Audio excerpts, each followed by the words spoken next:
nossa. Amém? Estava lendo um pouquinho sobre o livro de Filipenses, e o livro de Filipenses é uma carta pastoral. É uma carta do pastor Paulo a uma comunidade. Uma comunidade que agora, de algum modo, parece que estava parando de crescer, de prosseguir. Pela ausência do apóstolo de forma pessoal, agora a igreja deu uma esfriada. E Paulo vai então usar o livro para trazer orientação e chamar a atenção dessa igreja para o que eles precisavam fazer. No livro de Filipenses, Paulo mostrou desde o início o exemplo da humilhação de Cristo, para guiá-los a um exemplo de exaltação de Cristo. E agora então Paulo estava encorajando-os, revelando um trajeto, um caminho a ser trilhado por essa igreja, para que eles pudessem alcançar níveis mais altos em Deus. Ele está então dizendo que o exemplo de Cristo, a sua humilhação e a sua recompensa ou a sua exaltação, era a causa principal da existência daquela igreja e principalmente da obediência daquela igreja. Vou repetir, alguns crentes estavam dependentes da presença física de Paulo em Filipos, para viver em conformidade com aquilo que ele havia ensinado. Havia uma certa crise na igreja. Esses crentes sofriam de uma espécie de nostalgia, vivendo um saudosismo dos tempos áureos, quando Paulo estava lá. Os milagres, o poder manifesto, a glória de Deus. E agora este homem estava preso em Roma, ele não estava mais presencialmente lá, e essa igreja estava se sentindo meio nostálgica. É nesse contexto que nós vamos chegar ao capítulo 2 de Filipenses, e Paulo vai escrever a esta igreja, versículo 12, parte dele: desenvolvei a vossa salvação. Vou repetir, é neste contexto que Paulo chama a atenção desta igreja, dizendo: desenvolvei a vossa salvação. O que Paulo está afirmando, irmãos? Paulo está afirmando que a responsabilidade em desenvolver a salvação é pessoal e é individual.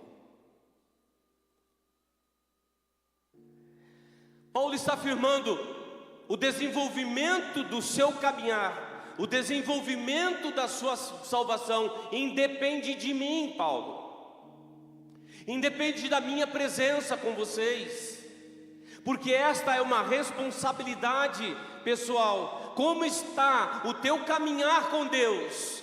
Como está o nível, talvez, de espiritualidade que você está vivendo? É responsabilidade pessoal e individual. Amados, o fato do Senhor ter nos dado graciosamente a graça da salvação, não significa que agora nós vamos ficar passivos, esperando que as questões de Deus, as coisas de Deus em relação a nós, ela aconteça automaticamente. Este não é o processo natural de Deus. O processo natural de Deus no desenvolver a vossa salvação é um investimento e a entrega de nossa vida. Isso, vocês estão comigo?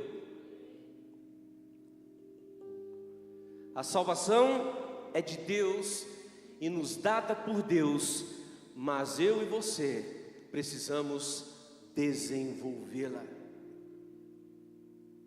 Poderíamos perguntar: como está o desenvolvimento da sua salvação? Muitos têm usado a graça como desculpa, irmãos, para não fazer nada, e eu anotei isso. A graça de Deus não é uma desculpa para não fazermos nada.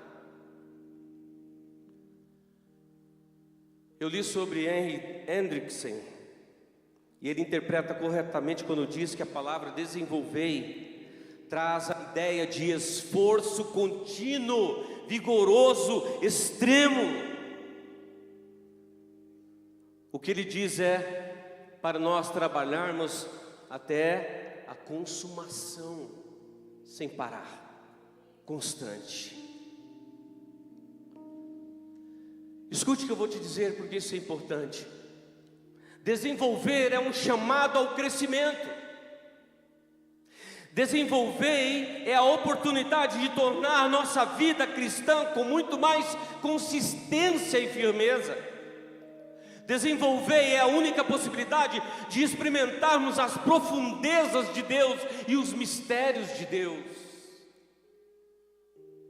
É no desenvolver que encontraremos as revelações e os tesouros escondidos. Vocês estão comigo?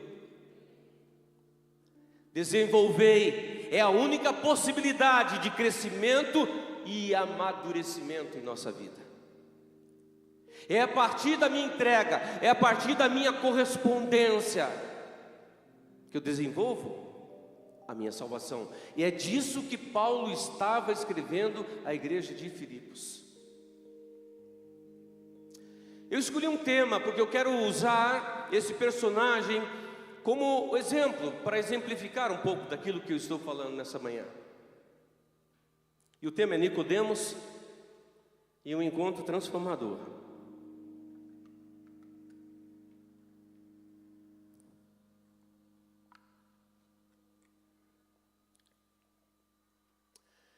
Nicodemos era um fariseu, estudioso, cara culto, envolvido na prática diária de tudo aquilo que falava da religião, dos sacrifícios, da festa. Uma pessoa super aplicada. Poderíamos olhar para ele e dizer: esse é um exemplo de cristão.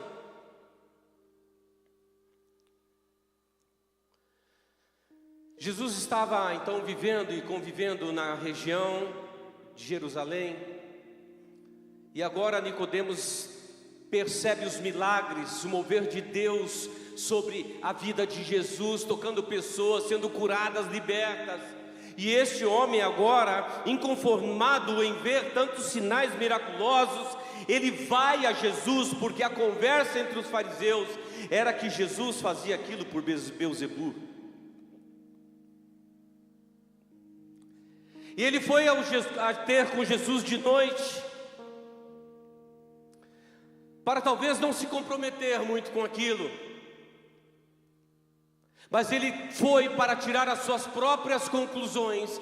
E na conversa com Jesus, Jesus revela que muito mais precioso do que os milagres era a sua salvação. Vou repetir. O que Jesus está dizendo a Nicodemos, que o mais importante do que os milagres que ele estava talvez vendo, percebendo, era a sua própria salvação. E Jesus vai dizer então: Nicodemos, vos importa nascer de novo. Jesus vai começar a falar de um trajeto. Jesus vai começar a apontar a Nicodemos o que Paulo estava dizendo à igreja de Filipos. Nicodemos, você precisa nascer de novo, mas o nascer de novo não é tudo. O nascer de novo é apenas o começo de uma caminhada que eu tenho proposto para você. É isso, igreja. O nascer de novo em Cristo Jesus nos colocou numa condição de termos agora algumas coisas que seriam impossíveis de forma natural.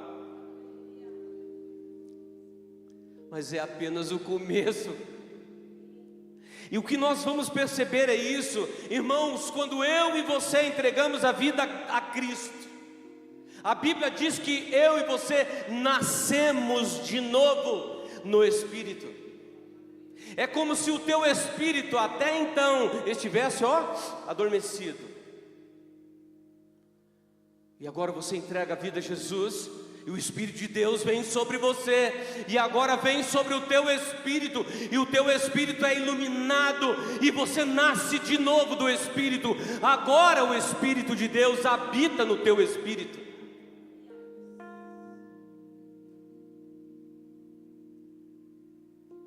Mas este passo é apenas o começo.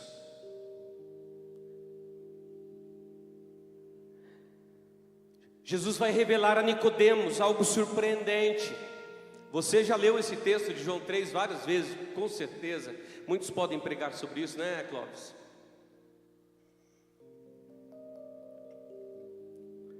Mas Jesus vai falar de algumas coisas ali que são segredos do texto, que para mim é segredo. Ele vai revelar coisas surpreendentes a Nicodemos, que às vezes na leitura nós ficamos despercebidos. O versículo 3 de João, capítulo 3, ele diz assim: isso respondeu Jesus, perceba, em verdade te digo, se alguém não nascer de novo, não pode... Opa, peraí, vamos lá. Quem não nascer de novo não pode... Sem nascer de novo, eu não tenho a possibilidade de ver o reino de Deus. Quem não nascer de novo não pode ver. O que Jesus está querendo dizer? O que isso quer dizer, irmãos? É que o novo nascimento é apenas este ponto de partida que vai me dar acesso ao reino, me dará acesso ao que é de Deus. O novo nascimento, o ver, tem a ver com isso. A minha possibilidade de ver aquilo que é espiritual, ou seja, o início de um processo que Deus tem para a nossa vida. Nós estamos lá, irmãos, com duas netinhas novas, Cecília e Lara, 15 dias. Em 15 dias elas já se desenvolveram. Em 15 dias elas já cresceram. Em 15 dias elas já engordaram. Por quê, irmãos? Porque o nascer e o crescer deveria ser um ciclo natural na nossa vida espiritual. Mas às vezes não é. Este ponto de nascer e crescer deveria ser natural para a tua vida, para a minha vida. Ou seja, o teu espírito nasceu em Cristo. E sabia que quando nós nascemos de novo é como uma criança, nosso espírito é bebê. Ele precisa ser desenvolvido, ele precisa crescer, ele precisa ser nutrido, ele precisa ser alimentado para que haja crescimento espiritual.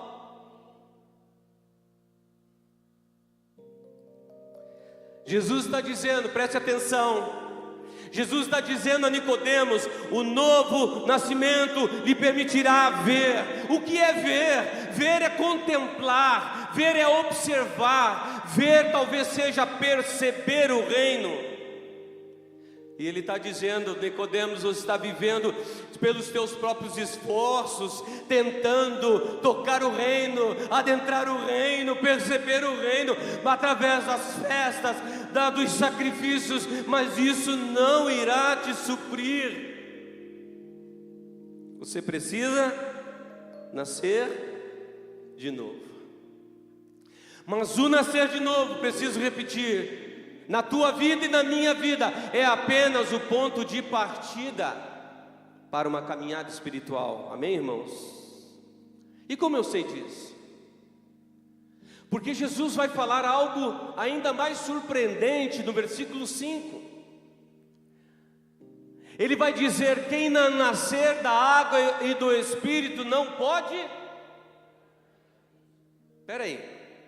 Nascer de novo me permite ver, Mas agora Jesus está falando algo ainda maior. Ele está dizendo: quem não nascer da água do Espírito não pode entrar.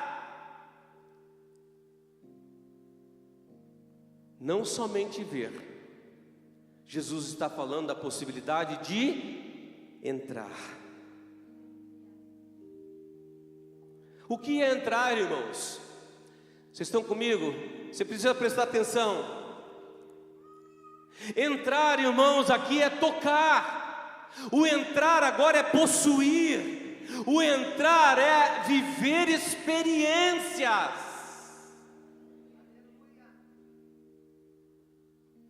O novo nascimento te permite ver, perceber, olhar. Mas agora o nascer da água do Espírito te permite tocar, viver experiências, possuir.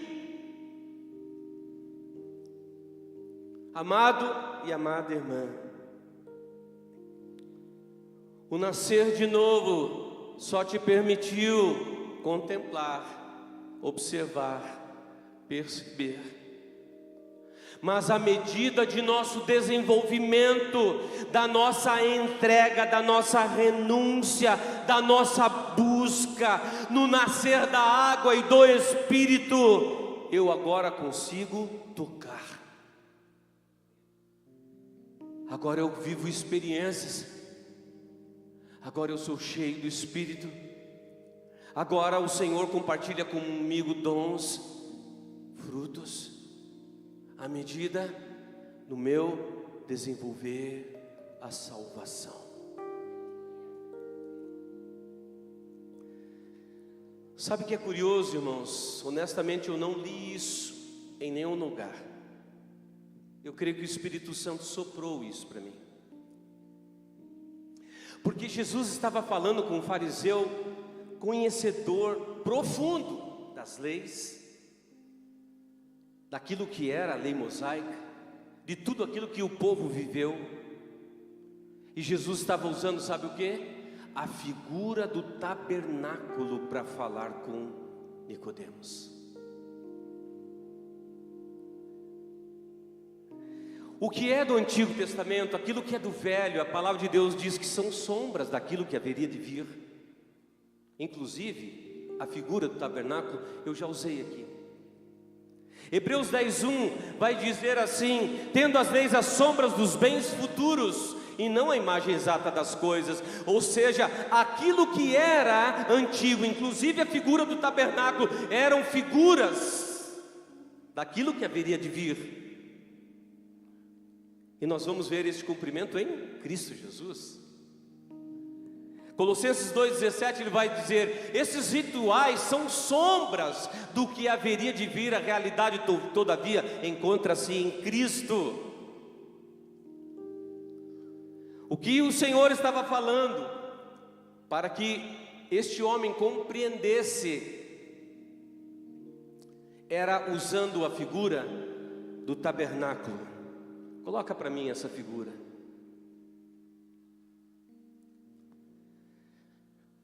Este era o tabernáculo de Moisés, que foi erguido no deserto. Aqui ficava acampada em volta as tribos. A tribo de Judá estava aqui, inclusive. Ela havia uma cortina e ela cercava todo este ambiente. Neste ambiente não poderia entrar estrangeiro, não poderia entrar nenhum outro tipo de pessoa, a não ser que fosse judeu. Este era conhecido como átrio, este espaço. Mas aqui dentro desta tenda, a tenda da revelação, só o sacerdote podia entrar. E tinha alguns segredos, tinha alguns objetos aqui, que mesmo o povo podendo entrar, eles poderiam talvez pensar, contemplar, mas não poderiam ver. Olha o que Deus, o Senhor está falando a Nicodemos. Esta parte do tabernáculo, esta entrada, era conhecida como o caminho. Por isso que Jesus, quando diz lá em João, eu sou o caminho, a verdade e a vida, os fariseus queriam apedrejar Jesus. Sabe por quê? Volta lá para mim, por favor, na imagem. Este lugar aqui era conhecido como o caminho. Essa cortina aqui era conhecido como a verdade. E a cortina que separava o lugar santo do Santíssimo aqui dentro era conhecido como a vida. E Jesus está dizendo, eu sou o caminho, a verdade e a vida. Sabe aquilo que vocês construíram no deserto? Falava de mim.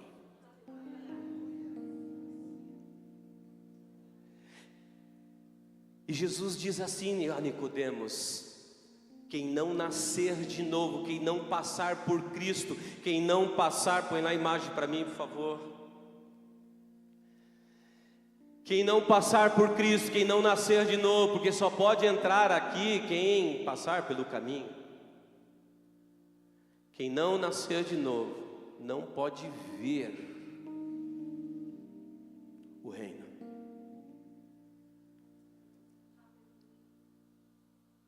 O nascer de novo te permite ver, mas o nascer da água do Espírito te permite entrar.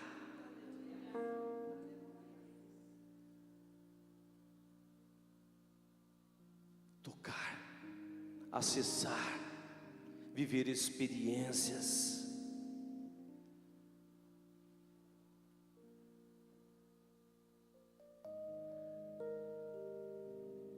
Irmãos, eu quero dizer algo bastante importante para você.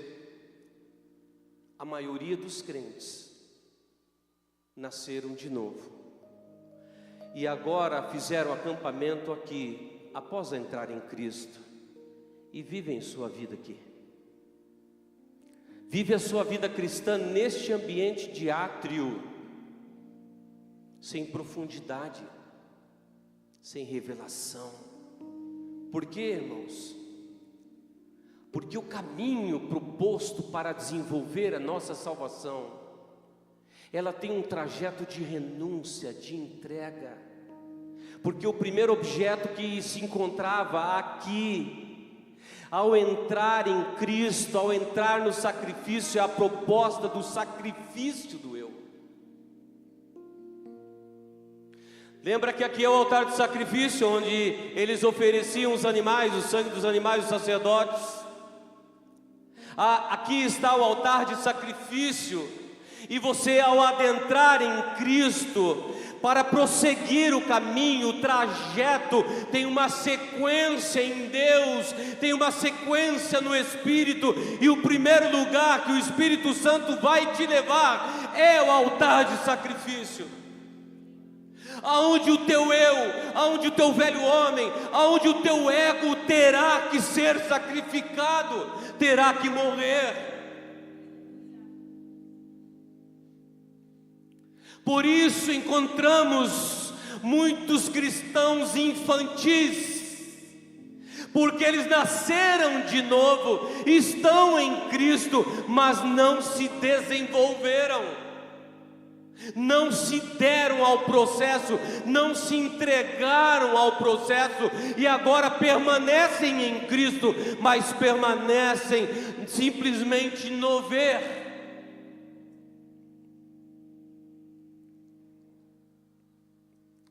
Colossenses 3:5, o apóstolo Paulo vai escrever assim: mortificai, pois os vossos membros que estão sobre a terra. Mortificai é a única possibilidade que temos em prosseguir. Sem a mortificação da nossa carne, irmãos, isso aqui é feijoada, viu, Gil? Aquela de ontem lá, oh glória. Isso aqui é feijoada, irmãos. É para gente crescida. Mortificai os vossos membros que estão sobre a terra.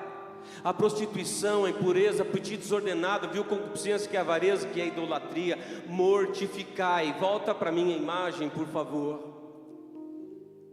Esta é a proposta de Deus para nós como igreja, para você como filho e filha de Deus, que no caminho do desenvolver a vossa salvação, você tenha coragem de seguir em frente o processo, porque a glória de Deus manifesta está no lugar aqui dentro, chamado Santo dos Santos. Mesmo Jesus dizendo, mesmo a palavra de Deus revelando que pelo novo e vivo caminho temos acesso ao Pai, mas este processo nunca será anulado. Primeiro ponto é que nós, ao entrarmos em Cristo, ao nascer de novo, ou você decide viver aqui, e você se tornará e ficará como um crente infantilizado.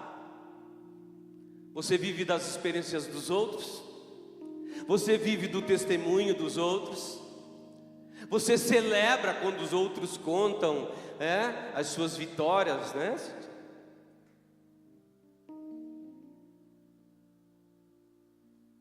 Por falta de coragem de seguir o processo de salvação, que é um processo de entrega e renúncia.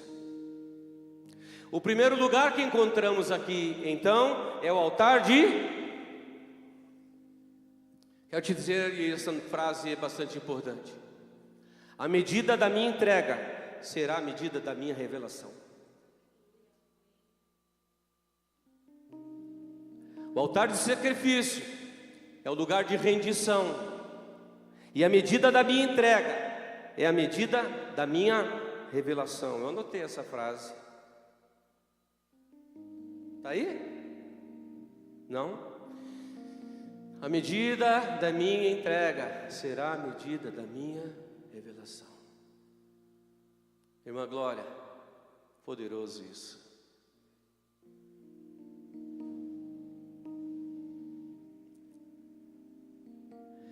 Aqui está um ponto chave para você e para mim. Este ponto. Qual ponto, pastor? A decisão de prosseguir na minha entrega, a decisão de prosseguir em minha renúncia, e também o desejo de viver uma vida em santificação ao Senhor.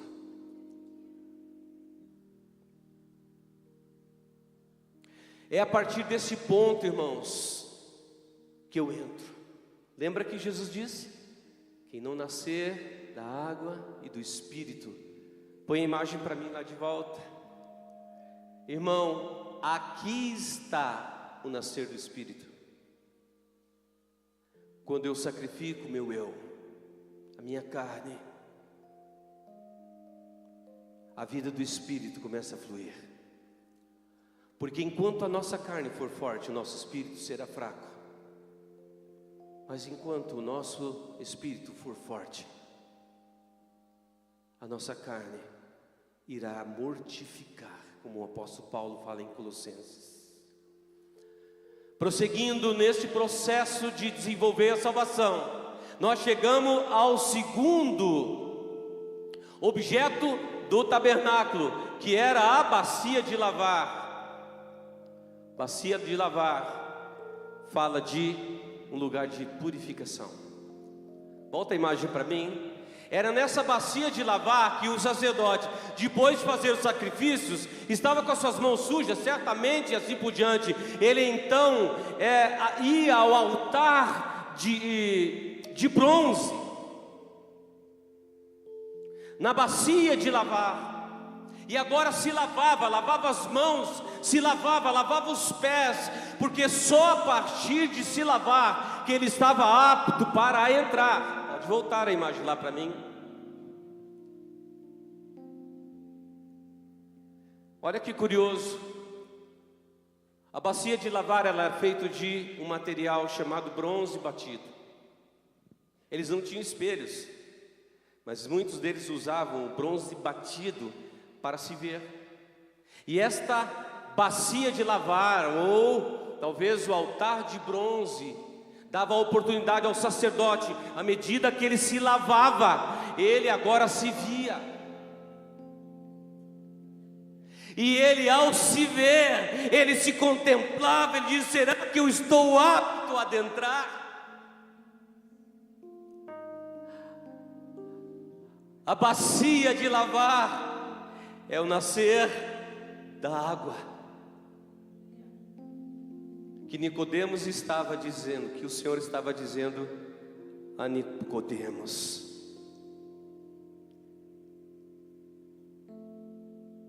Neste lugar ele se avaliava. Neste lugar o sacerdote se percebia e também se corrigia. A água é figura da palavra de Deus, irmãos. Por isso Jesus está dizendo: você precisa nascer do Espírito, da tua entrega, do sacrifício do teu eu. Mas você também precisa nascer da água, nascer da palavra, permitir que esta palavra te lave, permitir que esta palavra, irmãos, a você ler. Você está diante da bacia de lavar. O Senhor é meu pastor e nada me faltará.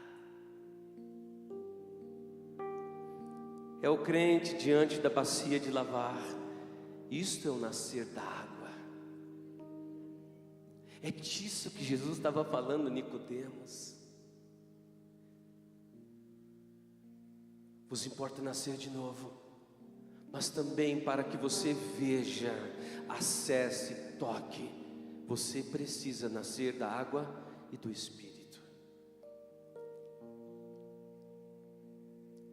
Hebreus 4:12, conhecemos esse texto que diz: a palavra de Deus é viva e eficaz, mais penetrante de qualquer espada de dois gumes, e ela penetra a divisão da alma e do espírito, das juntas e da medula, e é apta para discernir os pensamentos e intenções do coração. Poder da água, a água da palavra. Queridos, à medida que eu me dou a palavra, essa palavra tem o poder de transformar, de limpar, de corrigir. Alguém postou isso essa semana, pequeno vídeo na comunidade, e eu vi. Conta-se que Billy Graham estava num programa de entrevista, e agora perguntaram a Billy Graham: qual foi a maior tentação que você viveu? O repórter, se adiantando, disse: foi a questão da grana, muito dinheiro no ministério, foi a questão do sexo oposto, foi a questão da fama. Billy Graham disse assim: a minha maior tentação foi a de não orar e ler a palavra apenas para alimentar os outros.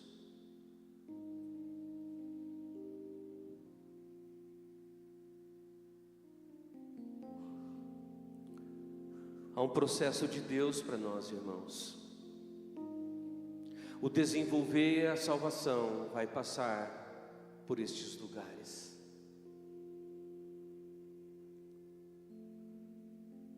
A minha maior tentação foi a de não orar, e quantas vezes nós temos sido tentados por isso, e nós temos caído nessa tentação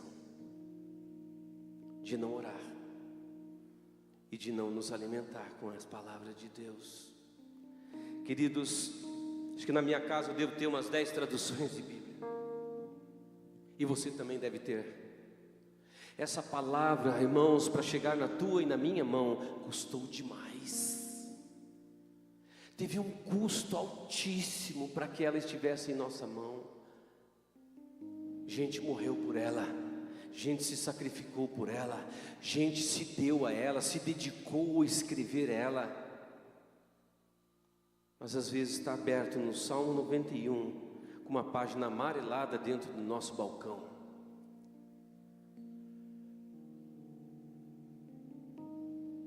Dentro dessa questão, irmãos, precisamos ser maduros e realmente reconhecer que nós muitas vezes estamos sendo tentados a não orar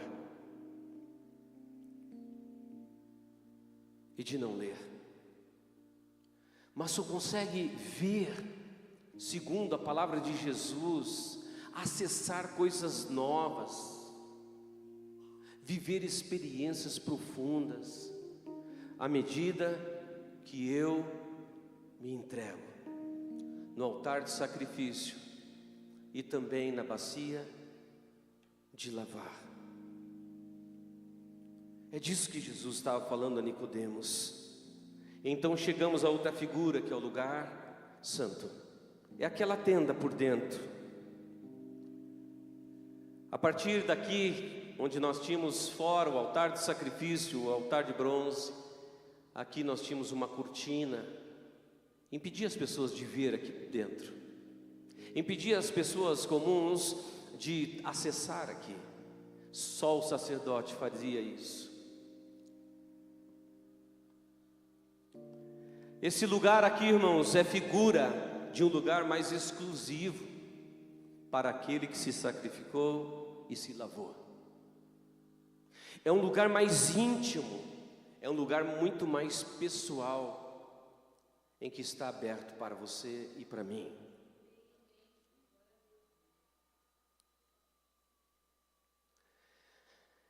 O que eu acho interessante é que as pessoas que fizeram sua morada em volta, aqui acontecem os cultos, aqui acontece celebração, aqui acontece no átrio cântico, reunião de grupo, porque esse lugar é para ser uma experiência única, pessoal, sua, de fechar a porta do seu quarto.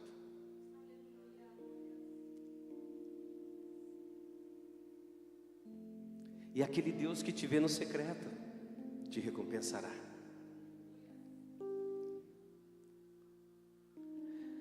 Veja o que Jesus disse: você nascer de novo, você vai poder ver. Nascer da água do Espírito, você vai poder entrar. As pessoas que viviam aqui pelo átrio sabiam o que existia aqui, mas elas não podiam tocar. Elas não podiam acessar, apreciar.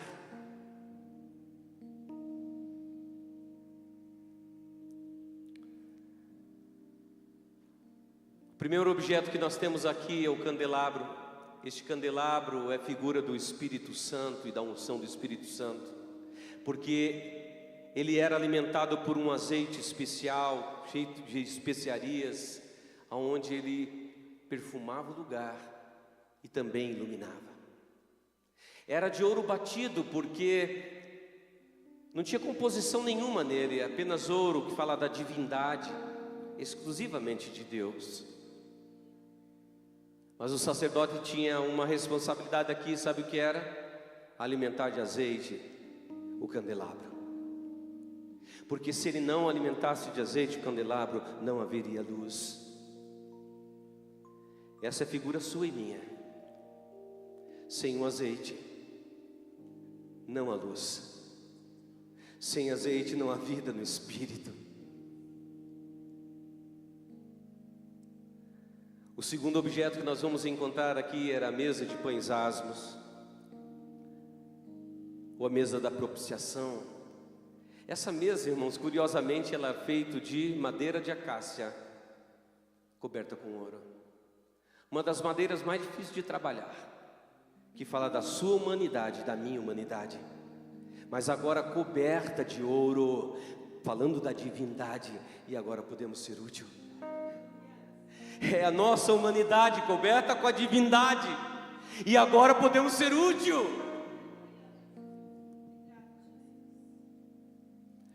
Isso aqui está disponível a você, irmão, ao nascer da água do Espírito.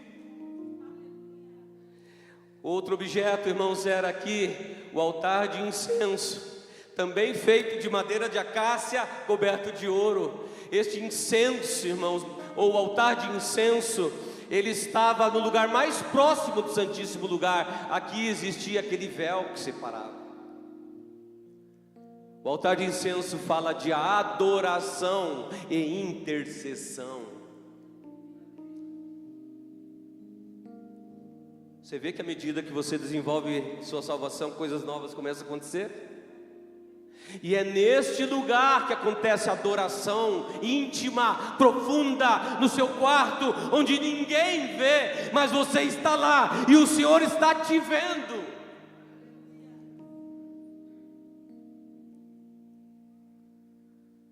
E aqui então era o incensário, onde o sacerdote acendia aquele perfume que enchia aquele lugar. Após o véu, entrava-se aqui no lugar santíssimo, onde estava a Arca da Aliança. Já falamos sobre ela, com a vara de Arão, com o maná e as tábuas da lei aqui dentro. E é nesse lugar, segundo a palavra de Deus, que Deus diz assim: ali virei a ti e falarei contigo. É nesse lugar. É nesse lugar que o sacerdote, uma vez por ano, entrava, somente uma vez por ano. Após fazer o sacrifício, ele aspergiu o sangue aqui sobre o propiciatório, que era a tampa da arca. E esta é a figura de Jesus, que o apóstolo Paulo diz de Jesus, e o seu sacrifício se tornou propício para conosco.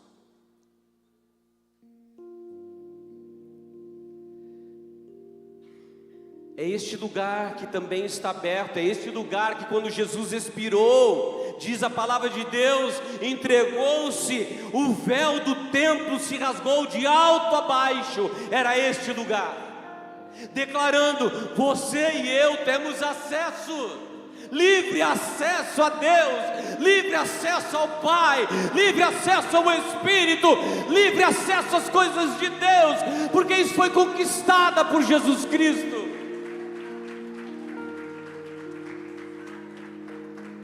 Meu Deus, que coisa tremenda!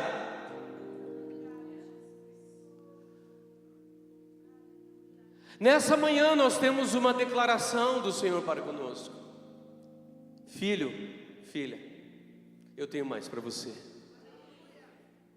Filho, filha, eu tenho muito mais para você.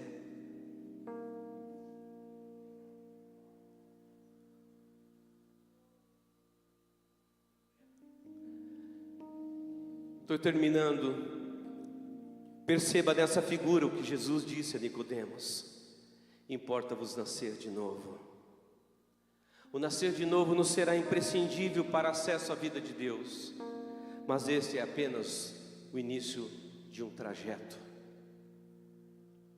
Porque agora precisamos ir à frente, nascer da água e do Espírito, e precisamos caminhar. Quero dizer nessa manhã: não se contente mais em apenas vir. Quero repetir: amado e amada irmã, por favor, não se contente mais em apenas vir. Para de ver. Para de viver de testemunho de outros. Para de se alegrar com aquilo que o irmão conta aqui como graça e vitória de Deus na sua vida. Para de se contentar em ver o testemunho do outro, dizendo: Deus me visitou essa semana no meu quarto, quando estava lá o Senhor esteve lá, e o Senhor me revelou isso e aquilo, e o Senhor falou comigo, e a palavra de Deus diz isso, o Senhor veio sobre mim. Porque essa é uma experiência para você e para mim. O que importa também é dar continuidade nessa entrega, nessa busca para o nascer da água e do Espírito, que vai te levar a ver, a provar coisas ainda mais profundas daquilo que você já viveu. Concluindo, nós vamos perceber que esse encontro de Jesus com Nicodemos não foi apenas casual. E que esse encontro, a gente percebe, tocou a vida de Nicodemos de uma forma tão poderosa e profunda. Este homem tinha talvez um nome a zelar, uma posição a zelar, mas a partir deste encontro, ele certamente nasceu de novo. É a minha conclusão. Estavam as autoridades reunidas para questionar a Jesus. E João 7, versículos 50 e 51 diz assim: Nicodemos, que era um deles, dos fariseus, o que de noite fora ter com Jesus, disse-lhe: porventura condena a nossa lei um homem sem primeiro ouvir e ter conhecimento do que faz? O que nós vemos agora é um homem em defesa de Jesus.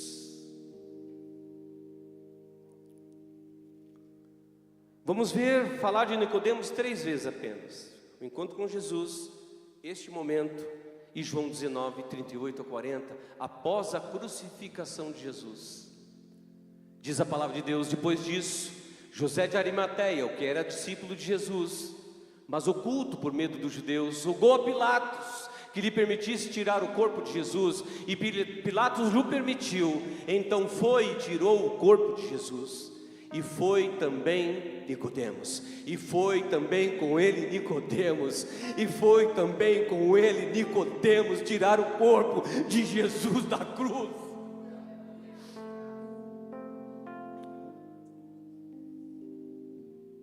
Levando quase 100 libras de um composto de mirra, aloés, este homem embalsamou o corpo.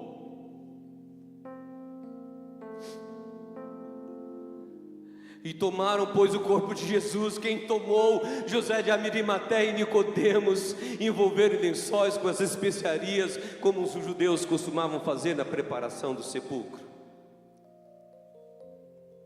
O encontro de Deus com você nessa manhã precisa te marcar.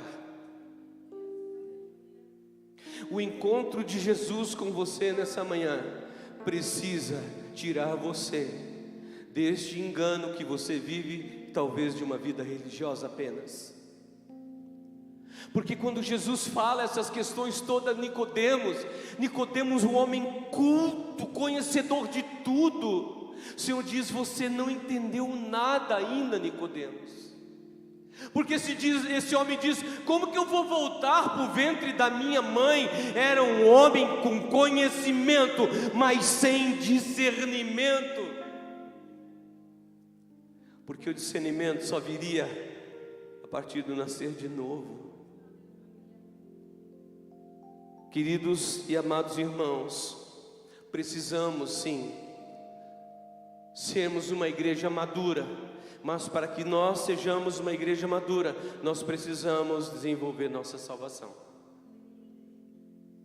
Nós precisamos nos dar ao processo, porque dias virão, escute, meu irmão e minha irmã, dias virão sobre a terra, e se nós estivermos aqui, os sinais estão apontando para um tempo difícil que virá.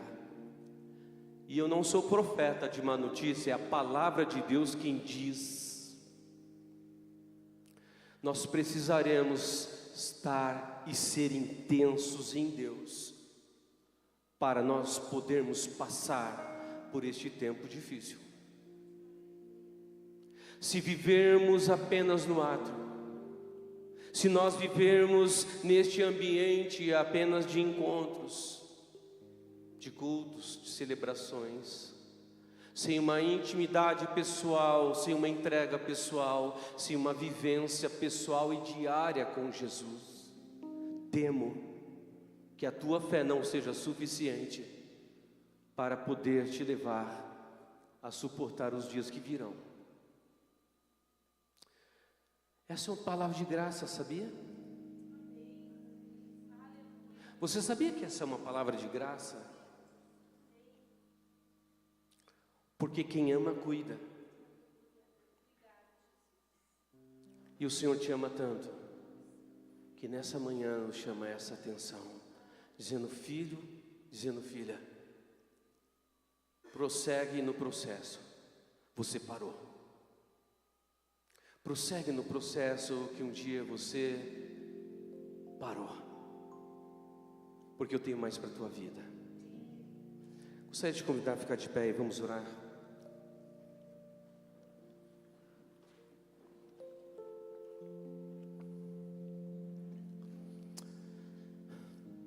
Feche teus olhos e nesse momento ore por você. Eu não sei o que essa palavra falou, fez no teu coração, no meu, muita coisa. Mas essa resposta, ela é pessoal e individual. Oremos, irmãos, por um momento.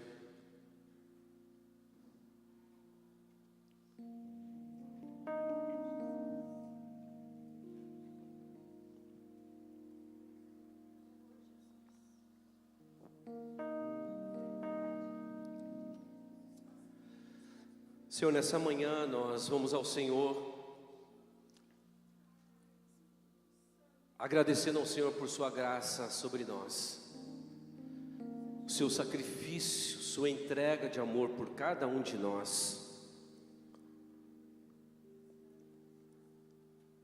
Estamos aqui diante desse memorial da entrega do seu corpo e do seu sangue por nós, e nós honramos ao Senhor por isso. Mas essa palavra, Senhor, nos desperta nessa manhã para uma responsabilidade pessoal, individual que temos no desenvolver de nossa salvação. E confessamos, Senhor, que muitas vezes nós temos nos perdido nesse processo. Nós temos muitas vezes negligenciado, Senhor, coisas importantes. Nossa agenda tem nos roubado de Ti, nossa agenda tem nos sufocado, nossos programas, nossas programações muitas vezes estão à frente de toda essa realidade que o Senhor ministrou a nós. Confessamos isso, pedimos perdão ao Senhor e capacitação, Espírito Santo, fortalecimento para que a gente viva uma vida mais profunda, íntima, verdadeira diante do Senhor, num caminhar de intimidade contigo, Senhor. Nós te pedimos perdão nessa manhã. Nos conduz, Espírito Santo.